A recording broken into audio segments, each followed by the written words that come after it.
On a hot summer day in June 1776, the Continental Congress gathered in Philadelphia, debating the most dangerous idea the colonies had ever faced: breaking away from the British Empire. The air inside the Pennsylvania State House was thick with tension. Independence was no longer a distant dream, it was now a question of survival. But what most people do not know is this: the Declaration of Independence we know today was almost entirely different, written by different hands, with very different words. The story begins with the growing pressure from the colonies. Battles had already erupted in Lexington, Concord, and Bunker Hill. British ships filled American harbors, and King George III had declared the colonies in rebellion. Voices calling for freedom grew louder, and Congress finally decided to take the radical step: draft a formal declaration. To create this document, Congress appointed what became known as the Committee of Five: Thomas Jefferson, John Adams, Benjamin Franklin, Roger Sherman, Robert R. Livingston. But Jefferson was chosen to write the first draft not because he was famous, but because he was quiet, a strong writer, less disliked than the outspoken John Adams. Jefferson sat in a small rented room on Market Street, writing with his quill pen for days. His original draft was fiery, sweeping, and filled with moral arguments against British tyranny. But one part stood out above the rest: a long and powerful attack on the institution of slavery. Jefferson accused King George III of supporting the cruel war against human nature, condemning the slave trade in the harshest terms ever written by a colonial leader. If this paragraph had stayed, the Declaration of Independence would have been the first national document in the world to denounce slavery outright. But the moment Jefferson presented the draft to Congress, the trouble began. Southern colonies like South Carolina and Georgia demanded that the slavery paragraph be removed, arguing the accusation was hypocritical. Jefferson himself was a slaveholder, and their economies depended on enslaved labor. Northern merchants also objected because many made money from the shipping industry connected to the slave trade. The Congress was on the brink of falling apart.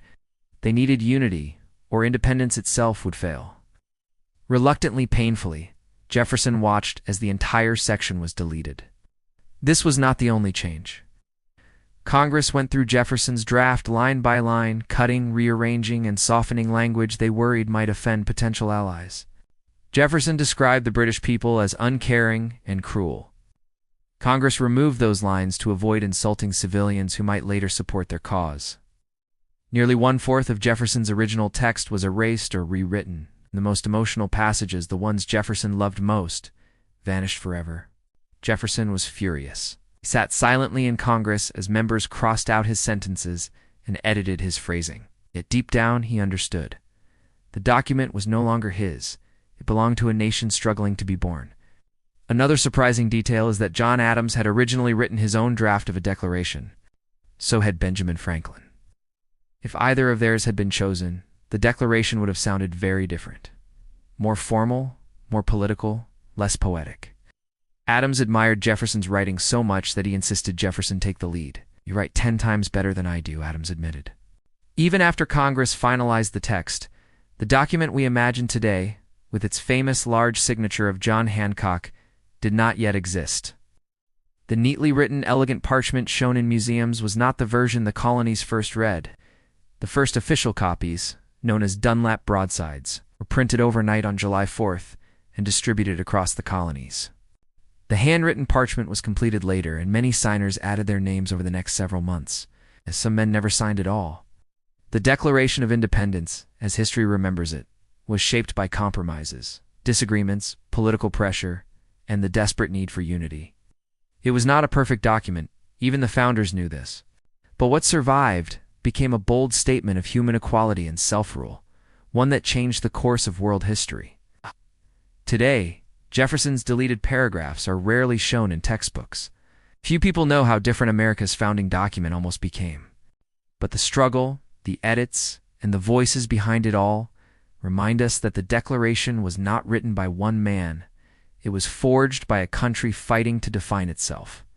In the end, the document that emerged was not the original vision of Jefferson or any single founder.